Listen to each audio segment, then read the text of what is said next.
ناظرین، اس وقت ہم گرین شادی ہال میں ہیں اور یہاں جمعیت علماء اسلام کے زیر اہتمام ایک آل پارٹیز کانفرنس بلائی گئی ہے ایبٹ آباد کے اندر امن و امان کے حوالے سے، اور اس وقت ہمارے ساتھ امیر محترم جو ڈسٹرکٹ ایبٹ آباد کے جمعیت علماء اسلام کے امیر ہے حضرت مولانا انیس الرحمن صاحب، وہ موجود ہیں۔ ان سے ذرا پوچھتے ہیں کہ یہ کانفرنس کس حوالے سے بلائی گئی ہے اور کیا اس میں کس کس کو مدعو کیا ہے اور کون کون سے اسٹیک ہولڈر اس میں تشریف لانے والے ہیں۔ سر بسم اللہ الرحمن الرحیم۔ جیسا کہ آپ کو معلوم ہے کہ گزشتہ دنوں ایبٹ آباد یونیورسٹی میں ایک پروگرام ہوا، ساتھیوں نے محنت کی لیکن وہ بارآور ثابت نہ ہوئی۔ ایک حد تک وہ گئے، عدالت تک گئے، لیکن پھر بھی ان کا کام نہ بنا۔ اب آپ جانتے ہیں کہ یونیورسٹیاں، اسکول، کالج یہ تو تعلیمی درسگاہیں ہیں، یہاں تو بچیوں کی تربیت کی جاتی ہے، نہ کہ ان کو ایسے راستے پہ لگایا جائے کہ جو شیطانی راستہ ہو۔ اب اس چیز کو مد نظر رکھتے ہوئے ہم نے ایبٹ آباد ضلع ایبٹ آباد کے چیدہ علماء اکرام کو یہاں دعوت دی ہے۔ ناظرین، اس وقت ہمارے ساتھ جمعیت علماء اسلام KPK کے ڈپٹی جنرل سیکرٹری حضرت مولانا ناصر محمود صاحب موجود ہے۔ یہاں ایک آل پارٹیز کا اجلاس تھا ایبٹ آباد کے اندر، اس میں حضرت نے شرکت کی۔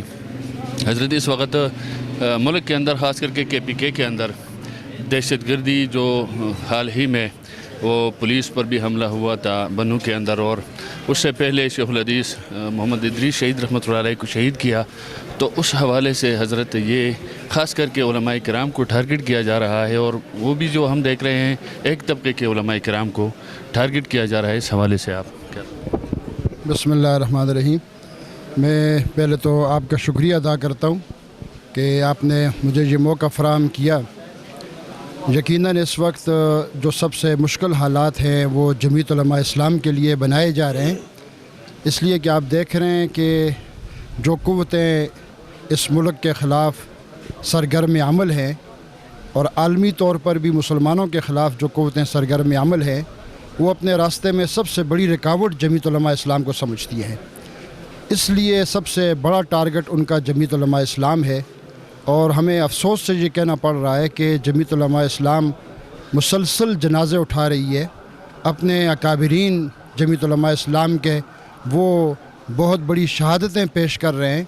ابھی شیخ ادریس جو ہزاروں علماء کرام کے استاد تھے، شیوخ حدیث تھے، بہت بڑی عزت احترام اور ان کا مقام عوام میں، آج انہیں جس طرح شہید کیا گیا، اس سے پہلے دیگر علماء کرام کو شہید کیا گیا۔ آپ نے دیکھا ایک دن میں باجوڑ میں 80 جنازے جمعیت علماء اسلام نے اٹھائے۔ یہ تو میں نے آپ سے کہا، آج یہاں پہ جو علماء کرام آپ نے دیکھا اتنی بڑی تعداد میں ضلع ایبٹ آباد کے علماء اکٹھے ہوئے، اور وہ یقیناً اسی پیغام کے لیے اکٹھے ہوئے کہ آپ ایک طرف سے علماء کو شہید کر رہے ہیں اور دوسری طرف بے حیائی، فحاشی اور عریانی کو عام کر رہے ہیں۔ تو یہ علماء کرام نے اکٹھے ہو کے یہ میسج دیا ہے کہ آپ جتنی بھی شہادتیں ہوں لیکن ہم اپنے مشن سے پیچھے نہیں ہٹیں گے۔ ہمارا جذبہ اور زیادہ بڑھ جاتا ہے جب ہمارے کوئی اکابرین میں کوئی جام شہادت نوش کرتے ہیں، تو پھر ہم ان کے خون سے ایک نیا حلف کرتے ہیں اور وفاداری کا حلف کرتے ہیں کہ ہم آپ کے مشن کی تکمیل کے لیے اپنی جانوں کی قربانی دے دیں۔ بسم اللہ الرحمن الرحیم۔ میں آپ کا انتہائی مشکور ہوں کہ آپ نے اس موضوع پر مجھے کچھ کہنے کا موقع دیا۔ میں دو باتیں کرنا چاہ رہا ہوں اس موقع پر۔